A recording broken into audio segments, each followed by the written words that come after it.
Hello, I'm Dave from ISN Canada, and I'm here today with Michael, who's interested in putting a car lift into his home garage, and he had a few questions, so I thought we would take this opportunity to go through the features and benefits of our lifts as well as the different styles of lifts.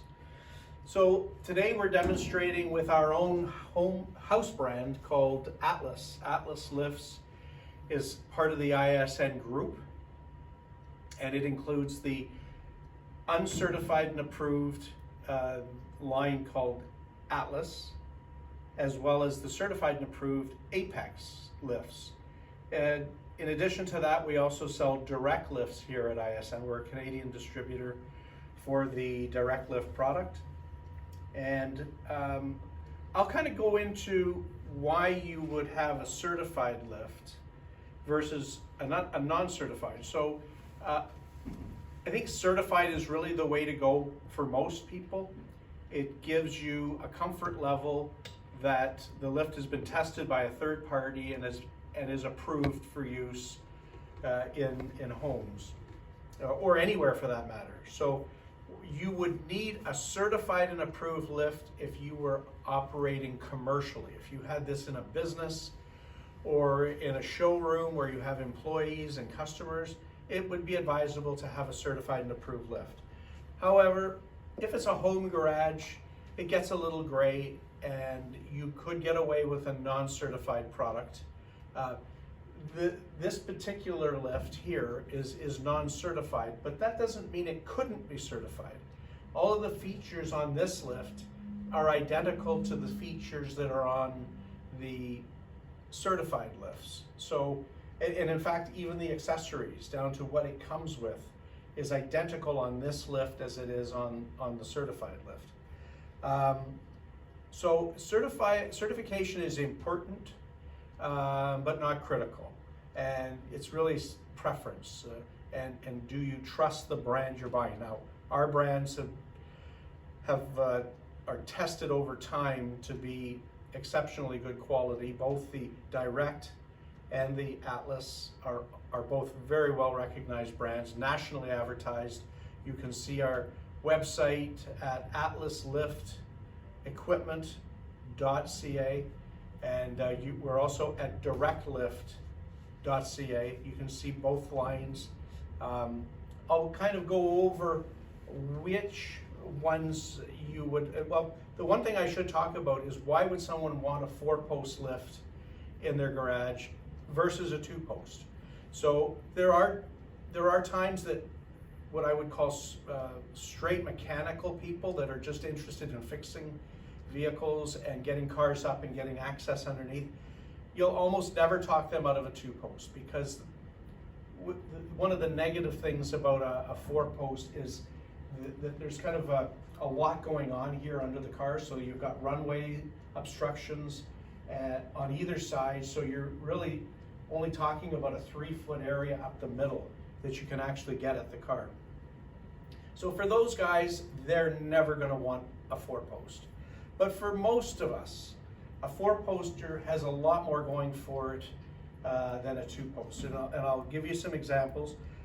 It's much less width on a 4-post lift. So this lift here is only 104 inches wide.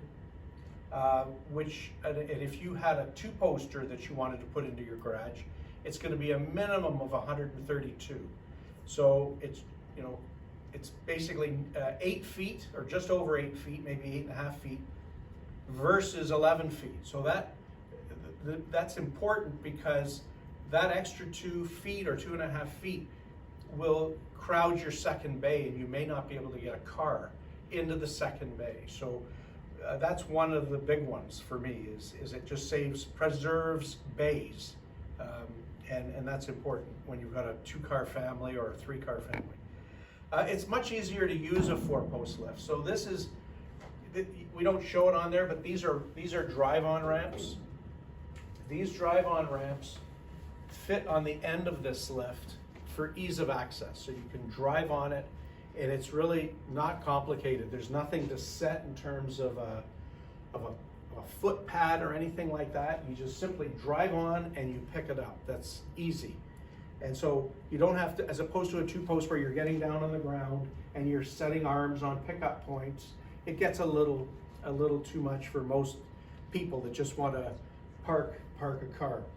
So it's a lot less hassle. The other benefit is that this lift runs on 110 volts, and 110 volts is what you would plug in a toaster to.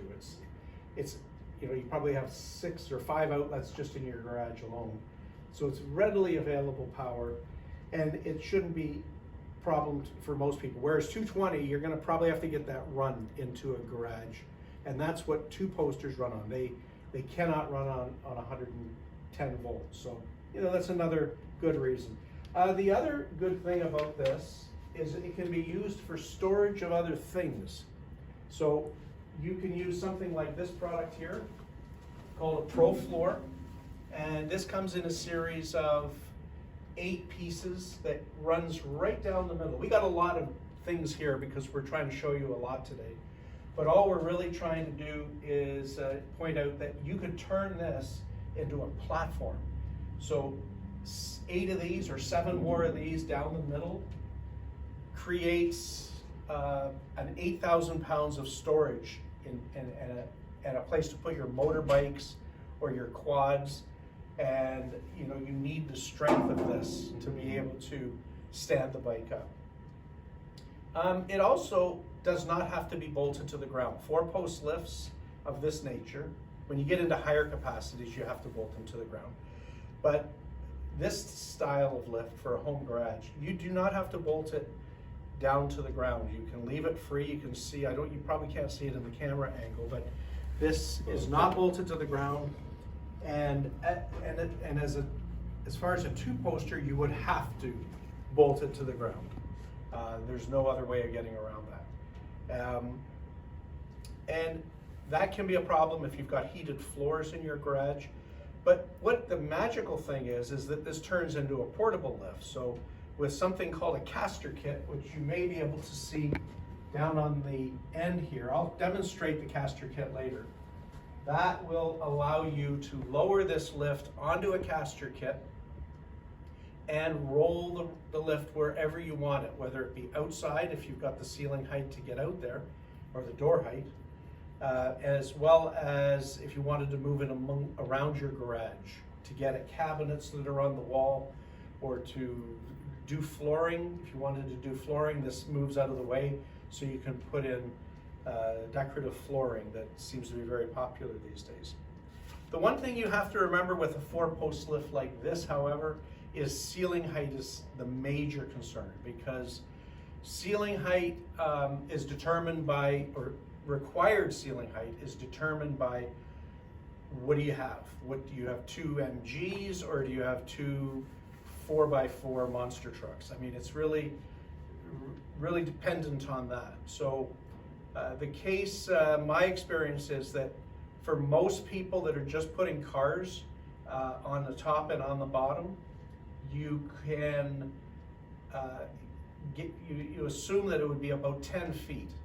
And there are calculators on our websites that can tell you how much you're going to need for your particular application. And I'll use an example. If this was 2 Corvettes that were going on here, a Corvette is 48 inches high. You measure from the ground to the top of the roof. You multiply that by 2 times, which is 96, which is 8 feet. And the thickness of this runway is added to that. So it's that's 8.5 feet. So therefore you could, as long as you've got 8.5 feet of clearance, and that's taking into consideration lighting or a garage door opener, things like that, you will really have to consider getting rid of a lot of things that might be up there before you can get a car hoist in. 11 feet usually gets in a car and an SUV, and 12 feet usually gets in 2 SUVs, I should say. So remember that the ceiling height is critical. It's really the first thing you should be checking. And as far as your door tracks that might be running in the way, there are garage door companies that can deal with that. They'll get that out of the way for you. It's called a high lift kit, and the door opener itself is called I call it a sidewinder, they probably call it something different, but it operates off the door shaft, and it gets rid of all of that messy garage door opener up here. Gets that out of there. So the two major differences in most lifts, certainly ours and most of them that are out there, is you've got a basic lift, which is one that is for most cars, you're going to get 5'7" under this runway as a maximum height, and that would be suitable for most cars. You could put an SUV on top as long as you've got the ceiling height. You always have to remember about that ceiling height. If 5'7" is not enough, you generally go up to the next level of lifts, which is what they call EXTs or extendeds. And this happens to be an extended version right here. And most of them, when you go extended height, they go longer as well. Now, this is a very nice product from Atlas, and this is the benefit of both worlds. So it's small footprint, actually is the same length as a standard lift, but this one is a foot higher than the regular version. So you've got a small footprint and an extendability up to 6'7", which is quite rare actually in the lift business. Most of them, as soon as they go higher, they're going longer. So this is called a Pro 8000 EXT, and it's one to remember because I think it's just a great product. So I'll go over what's included and what's not included. So these are drive-on ramps, and they literally clamp in the end of these, either end too. So you can have it at this end or at that end. The lift is symmetrical that way. And you just hang the ramps on the lift. Did you want to try one? Can you just try putting one of these ramps on there just so we get a view of what they look like?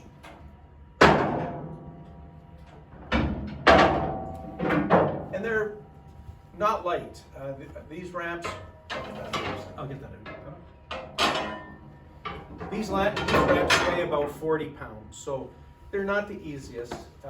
We have an accessory that I'll show you later that is called a lightweight ramp, and that's something that, so you put two of these on, obviously, and they come with the lift, of course. I mean, you couldn't use the lift without them, so of course they're included. These are called end stops, and they actually can go in there either with the ramp on or off. And all it does is it stops the car from rolling off.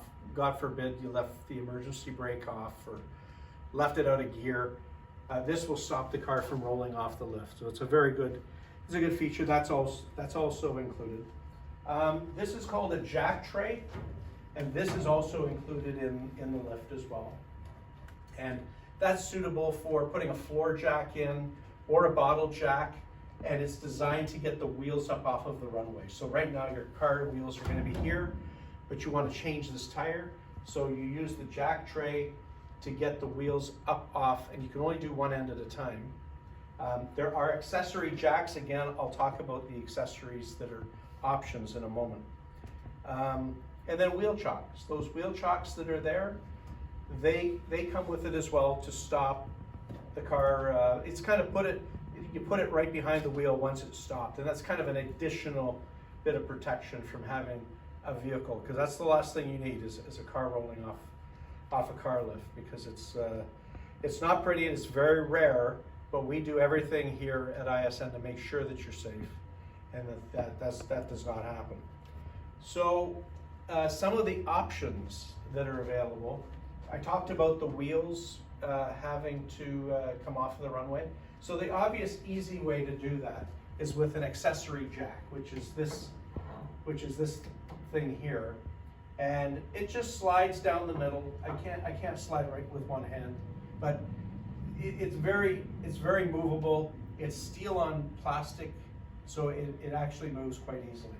It's manually operated hydraulics, so you just pump it up, and it takes a little bit of pumping to get it up there, but I think it takes you about 3 minutes to full stroke, which for most people is going to be fine. It's an inexpensive way of trying to do this, because this can be very cumbersome. A lot of people, what they'll do is they'll use this at one end and this at the other end. And the reason for that is because most people want to get four wheels off at the same time so that you can do tire rotations and so forth. But, you know, the most people will opt for one of these or none of these. They're prepared, they're in their garage, they're prepared to spend the afternoon out there, and it's a time saver, but most guys, they don't want to spend the money on the jack because it's a little bit pricey compared with the lift. So that jack is definitely a plus. Pro Floor is the other item that we have, and I talked about that earlier. This runs right down the middle of the lift and creates a platform. So it's a very good option for people that want to use it, not for storing cars, but to store anything. You name it. Remember, you've got 8,000 pounds of capacity on this, so that is a ton of capacity.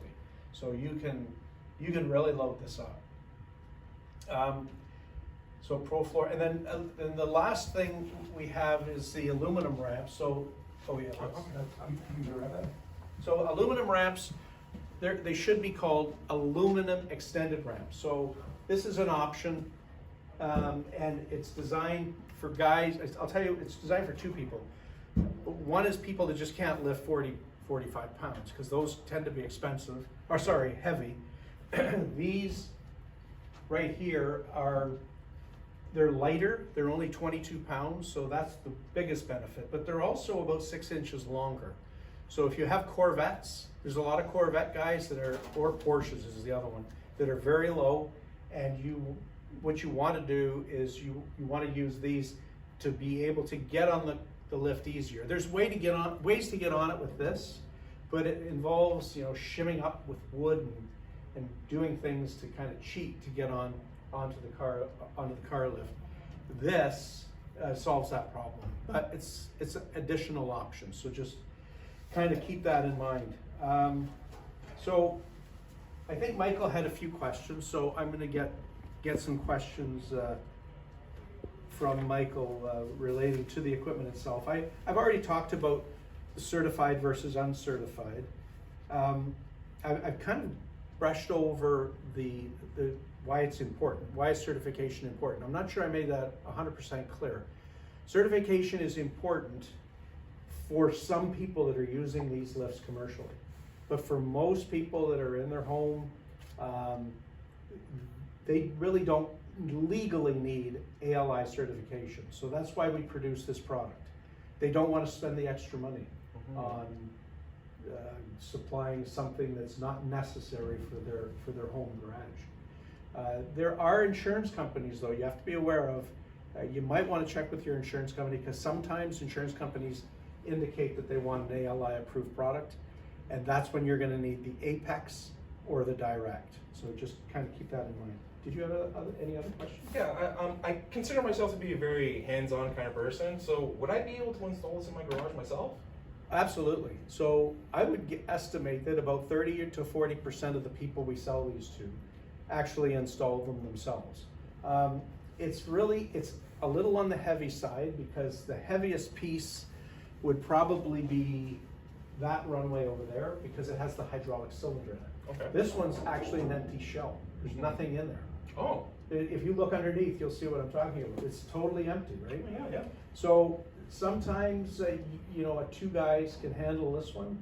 It's more like 3 guys to handle that one. Gotcha. But for most people, it's a 4 to 6 hour job, and the instructions are very clear. The instructions are available on our websites, both of the websites I mentioned earlier.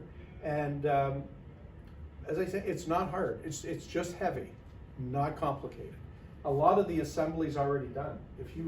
When you get this runway here, all of the cylinders are already installed, the pulleys are already installed, the cables are already run. So it's really just a matter of taking those cables and putting them to the right post. That part is critical, because if you've got the wrong cable going to the wrong post, it's going to be a nightmare. But the instructions are very clear on how to make sure that doesn't happen. Gotcha. So Okay. yeah, you can do it, and a lot of people do. Okay. Another question I had for you is, my garage isn't the biggest, but I do have a little bit of space to play around in there. So if I get the caster wheels for it, is it easy for me to move this lift by myself, or would I need like a second hand? You're to do probably going to need a second hand. I'll show you how this works, because I'm not sure that you've seen it operate before. So right now I'm coming up off of the locks. And now I'm lowering it down to the ground and engaging the caster kit. So I may not have come off the locks. Sometimes it's hard to tell. Yeah. So now just watch the caster kit on the ground, and you'll see it come up, and especially watch the post, because you'll see the post come up off of the, see the post come off the ground? It does it ever so slightly. Okay. Ever so slightly. It's only about maybe a half of an inch. So Okay. it doesn't, excuse me, it doesn't need to be much. Now your question about rolling this around, it's certainly better with multiple people. Because with multiple people, you can get these wheels turned around the right way and then actually make it go in the direction you want it to be. It's certainly, to me, easier with two. It's something that's doable, but in terms of maneuvering it easily, it's probably easier with having an extra hand. That's right. Gotcha. Because Okay. it's actually movable. I don't want to do it because I don't want to throw my back out. But it does move fairly easily on concrete. It's not going to move very well here because it's on carpet. Okay. Yeah. So I would say that you would have much better success in a garage environment. And if you needed to, you could do it. It's just a little bit monotonous because you got to move one column, and then you probably have to go to that one over there and move that one. Okay. And you got to keep those wheels in the right direction so that they all follow that. So that's how the caster kit works. And those come off, by the way. Those caster kits are generally hanging on a wall somewhere. We only have it like this in the showroom to show you how it actually works. But this is actually a good time to talk about, because you were asking me earlier about safety. Is this lift safe? I got kids.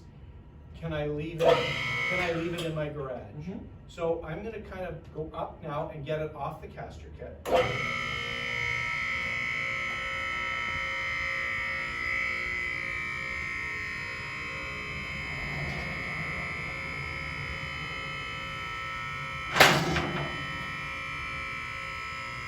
That's the locks kicking in.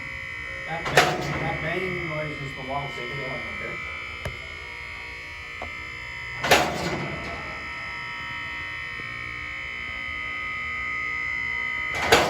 Okay, so that just hit a lock.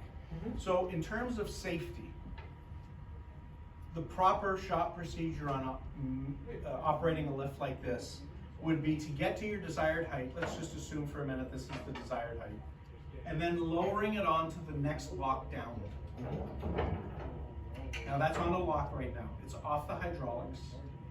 And if I disconnect the power to this lift, which I will now, there's no way for this lift to come down, because if you push this button, it's not going anywhere without hydro. And this lift cannot come down because it's mechanically engaged in all four columns. So as long as you make sure that it's all down off the hydraulics, this lift is perfectly safe. What I'm not going to say that I would let kids be running around something like this. To me, it's a piece of machinery, and I would really be very careful about leaving children unattended. That was the question I had about should I leave children unattended? Yeah. No, I would never do that. Just it's just not a good practice. Okay. Because I don't know if the guy who used this last actually lowered onto the locks like this, right? He may have done it wrong. Yeah. He may have missed one of the corners. I don't know. But that's my own feeling.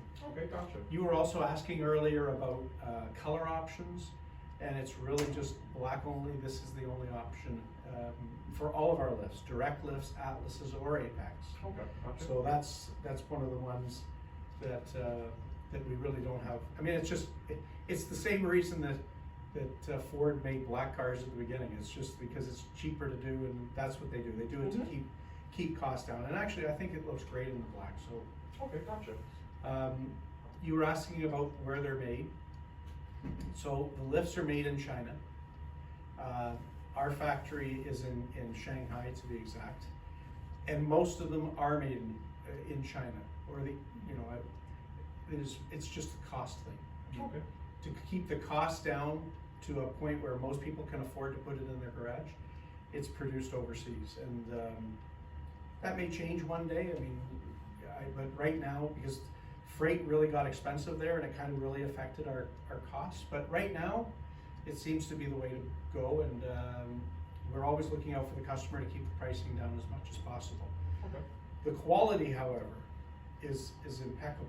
I mean, this is ISO 9000 produced factories that are all monitored and audited. That's the other thing the ALI does for approval, is they actually know where it's produced. There's traceability actually back to a factory that they can check into and audit. So that's another bonus for the ALI ETL approval. Okay, so it's strong metals. Right.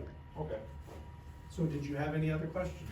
Yeah, so say if I was putting my Corvette underneath, is there anything to stop if I had a car on the upper part of the lift to stop, oils or liquids dripping onto my car underneath? I forgot to tell you about that.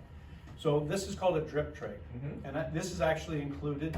You get either 3 or 4, depending on the model of these, and these are designed to slide in between the columns and the runways, and slide them back and forth wherever you need to stop oil dripping on the car underneath. So, they're made out of fiber. They're not really strong. So if you had 4 gallons of oil in here, that could be a problem. But most people have just minor leaks, and you just strategically place this under your car because they all leak, in specific places. Yes. And so that's what these are. And as I said, they're included in the basic lift on all of our lifts. Yep. And in terms of electrical, I remember you saying before that most garages have a basic plug that's there, and that's the standard for everything. So no. So the direct lifts run on 110 volt. Well, they all run on 110 volts. So the difference is that the direct lifts run with a different motor that requires an amp, or I guess you call it a fuse of somewhere around 15 amps. But the Atlas and the Apex, they have a bit more of an amp draw, and it's recommended to use a 20 amp breaker on those. So, it's dependent. If you just read the instructions of the manual, either online or when you get it, it'll tell you what you need. And I'm just kind of, from experience, I'm letting you know that the Atlas and Apex do have a more of a increased draw. Okay. And it requires that heavier fuse. So would it be better to talk to an electrician first before hooking up power to it? It wouldn't be a bad idea, because if you don't have because it's not just the switch, right? It's the wire that goes to it. So you may have a few $100s in electrical mods to do, and it would be better to be informed of that. Gotcha. It's just like the same thing as your garage door opener and the door tracks. It's much better to know ahead of time what you're into, because you add that to the cost of the lift, and you've got a budget price, right? Gotcha. No one likes surprises. So I would be careful about that. Okay. Yeah. Okay. And the inspection, I don't know if we talked about the inspection of the lift. So most automotive lifts should be inspected on an annual basis, just to make sure they're running safe and they have it's lubricated properly. And you can do this yourself. ISN, for example, has a whole service department that runs 5 days a week, that's doing inspections all the time. And we come in, do an annual inspection at a cost, of course, and do the lubrication that's required. And but the manual does contain the key points that you should be looking at, and just keep in mind that that you could do it yourself, but for my money, I would rather have somebody else doing it.